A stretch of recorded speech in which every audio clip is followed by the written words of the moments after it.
E aí pessoal, tudo bem? Meu nome é Fê Werson e eu trabalho com a parte de roteiro e desenvolvimento do universo narrativo na Storytellers. Você sabia que toda a história é um recorte? Isso mesmo, quando você vai no cinema ou quando você assiste uma série, aquilo que você vê não é a única coisa que existe sobre aquela história. Aquilo é apenas um pedacinho de um universo muito maior que foi criado pelo autor. Mas isso acontece sempre? Não. Você já terminou de assistir um filme e saiu com aquela sensação de...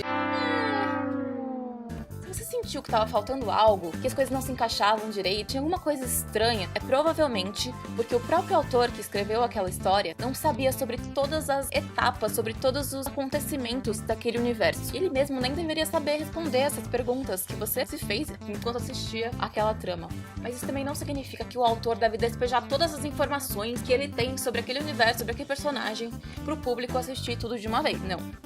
Não é isso. O autor pode ocultar informações e escolher qual maneira ele prefere revelá-las, ou se ao menos ele quer revelá-las. Porque ele pode manter essas coisas escondidas e revelar talvez mais tarde, em outro tipo de narrativa, em outro formato, do jeito que ele achar melhor. Em resumo, funciona mais ou menos assim. Quando o autor sabe sobre tudo o que acontece naquele universo e com aqueles personagens e decide ocultar um fato, isso se torna um mistério. Mas quando o autor opta por esconder um fato porque nem mesmo ele sabe o que acontece nessa etapa da narrativa, isso se torna um buraco na trama e pode ser facilmente percebido pelo público, que fica um pouco desconectado com aquela história que está sendo contada. E é um exemplo de recorte? Sabe a famosa série Game of Thrones que passa na HBO? Antes de escrever os famosos livros da saga, o escritor George Martin já tinha pensado em 16.000 anos de história. A saga se passa nos últimos 100 anos da guerra que durou 1000 anos da narrativa de Westeros. Isso é um recorte. Mas você pode estar pensando, nossa, que trabalhão, eu nunca vou conseguir fazer tudo isso. Mal consigo pensar em 2 anos de história, imagina 1000 anos de história. Mas calma, vamos começar do básico. Tem um jeito mais fácil de fazer a história se desenvolver, que é através dos personagens. Quando um filme, uma série, um livro, um quadrinho, qualquer história começa, nós nos deparamos com um personagem que está em determinado momento da sua vida. A partir daquele momento que a gente conhece o personagem, a narrativa dele se desenvolve pra frente. E às vezes, durante esse processo, a gente aprende algumas coisas que aconteceram no passado do personagem. Mas o que é um pouquinho mais difícil de perceber é que tudo que acontece pra frente com aquele personagem tá relacionado a tudo que aconteceu atrás com ele, a tudo que ele é, as coisas que ele acredita, os medos que ele tem, as falhas que ele tem que superar. Então, tudo isso tá conectado. E essa conexão torna a trama muito mais rica. É como se o universo ao redor do personagem trabalhasse pra dar os desafios que ele precisa para superar as coisas a seu respeito. E se o personagem consegue superar esses desafios, vencer a sua falha e aprender a sua lição, ele é premiado com um final feliz. Mas se o personagem falha nessa missão e não aprende aquilo que ele tem que aprender, ele tem um final trágico e ele serve de lição para o público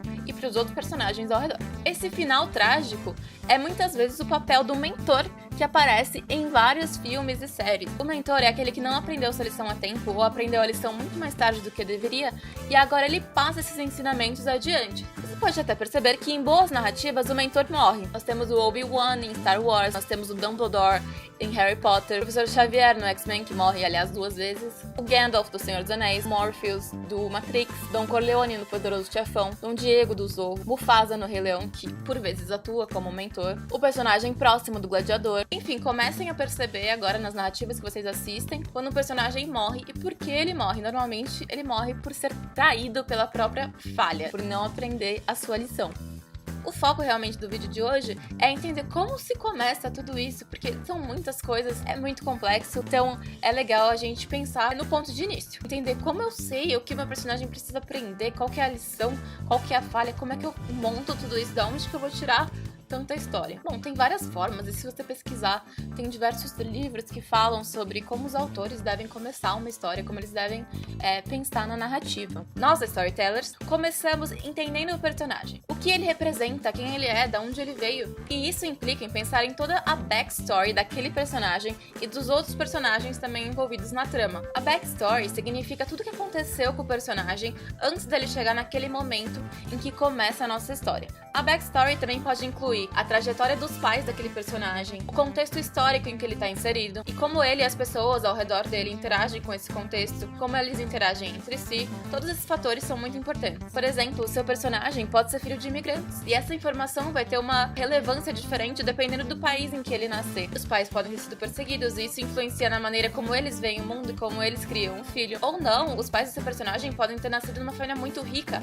ou numa família muito pobre. Isso muda completamente como o seu personagem vai ver o mundo, como ele foi criado. São muitas variáveis e são diferentes escolhas de diferentes níveis de profundidade que o autor tem que fazer na hora de construir uma história.